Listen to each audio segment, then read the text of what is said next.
오늘은 낚이느냐 낚느냐 이것이 문제로다. 라는 주제로 말씀을 드리겠습니다. 예수님이 이 세상에 오셔서 30년간의 준비 기간을 보낸 후에 제일 먼저 하신 일이 제자를 부르시는 일이었습니다. 예수님은 12명의 제자를 택하시면서 본격적인 사역을 시작하게 되었습니다. 그러면서 제일 먼저 하신 말씀이 나를 따르라. 내가 너희를 사람 낚는 어부가 되게 하리라 였습니다. 주님은 제일 먼저 주님을 따를 자가 필요하였는데 사람을 낚는 일을 하게 하려는 것이 주된 목적이었습니다. 제자들이 선택된 가장 큰 목적은 사람을 낚게 하기 위함이었습니다. 그리고 따르라고 하였는데 그것은 예수님의 삶과 죽음까지도 따라오라는 말씀이었습니다. 우리가 신앙생활을 하지만 가장 하기 싫은 것은 제자가 되는 것입니다. 그냥 믿고 복만을 받기만을 바라지 어떤 희생과 섬김을 하기는 원하지 않습니다. 제일 하기 싫은 것이 전도이기도 합니다. 이것은 내가 할 일이 아니라는 것으로 생각하고 열심히 교회 생활을 하게 됩니다. 잘 믿고 천국 가는 것이 최고의 목표가 됩니다. 그래서 잘 믿으면 이런 복을 받는다는 말에 집중합니다. 그러니까 성경에 나오는 꿀물만 먹고 그 모든 축복이 자기들에게 임하기를 바라고 있습니다. 그런데 그렇게 신앙생활에서 모든 것이 잘 움직인다면 문제가 없습니다. 사실 우리가 사람을 낚는 어부가 되지 않으면 우리가 낚이게 된다는 사실이 더 무섭습니다. 사단은 무시로 대적하여 와서 우리를 낚아가고 있습니다. 주님에게 낚이지 않으면 사단에게 낚인다는 사실을 모르고 있습니다. 사단은 사람을 낚는 법을 너무나 잘 알고 있습니다. 낚싯밥이 든든합니다. 그 사람에게 맞는 낚싯밥을 가지고 사람들을 낚는데 크리스천도 그냥 지나가지 않습니다. 직분자도 그냥 지나가지 않습니다. 이것이 문제입니다. 그러므로 낚느냐 낚이느냐 이런 갈림길에 놓여 있습니다. 내가 가만히 앉아서 낚는 사람이 되지 않으려고 할 때 우리는 사단에게 낚이고 맙니다. 이것이 진리입니다. 이 진리 때문에 주님은 사람을 낚는 어부가 되는 훈련을 제자들에게 3년 동안 해주신 것입니다. 우리는 50년 교회 의자에 앉아 설교를 들었지만 사람을 낚아보지도 못하고 사람을 낚는 법도 모릅니다.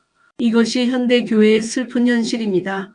낚는 법을 가르치지 않으니까 이단에게 사단에게 낚입니다.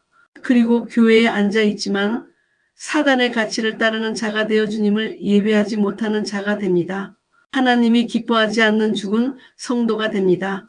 사단은 무시로 쉬지 않고 낚을 자를 찾고 있습니다. 하지만 성도들은 교회 안에서 만족하며 낚는 법을 배우지도 않고 안심하고 있습니다. 제자가 되지 않고 그냥 믿으면 되지 않겠느냐고 하지만 그러면 사단이 낚기 위한 공격에 쓰러지게 된다는 것입니다. 신앙생활은 패잔병이 되느냐 아니면 승리하느냐 즉 낚이느냐 아니면 낚는 사람이 되느냐의 차이에 있습니다.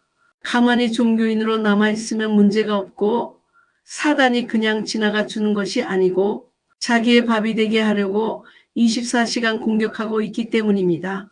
그러므로 성도들은 선택해야 합니다.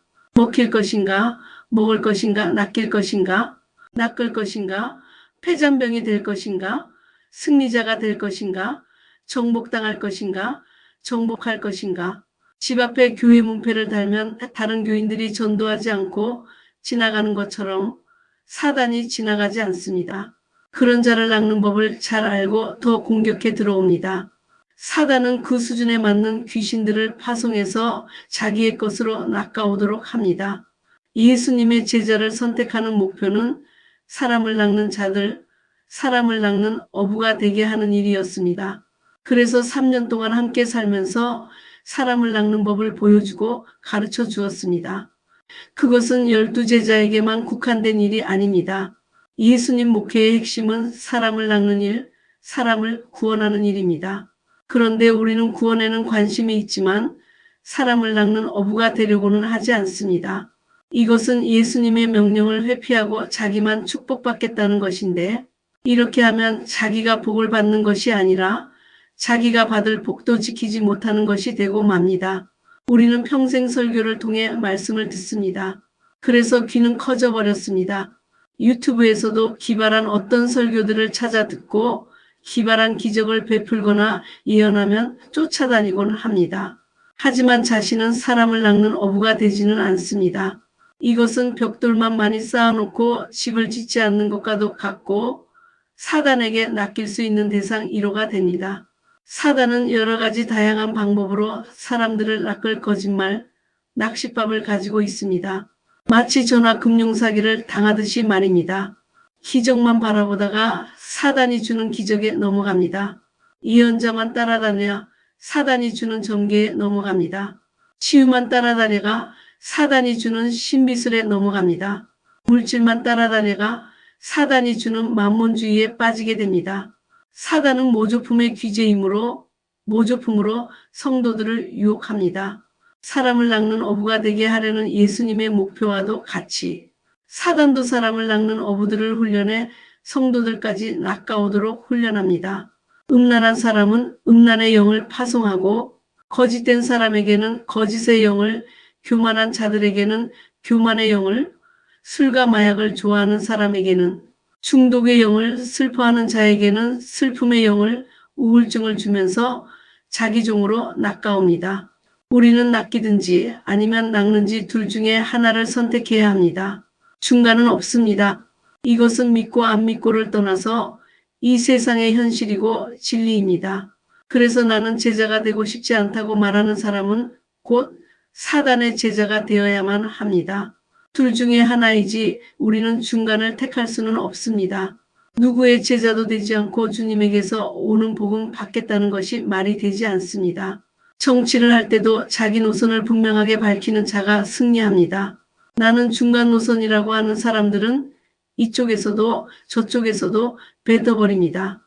주님도 뜨겁지도 않고 차갑지도 않은 자들은 뱉어버린다고 하였습니다. 오늘 여러분 어떤 것을 택하려고 하십니까? 예수님의 제자, 사단의 종노릇, 중간지대.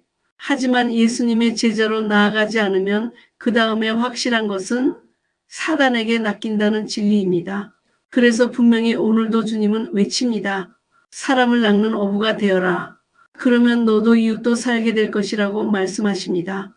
이 초청에 겸손하게 응하시면서 그러면 어떤 것이 사람을 낚는 길인지 배우시기를 바랍니다.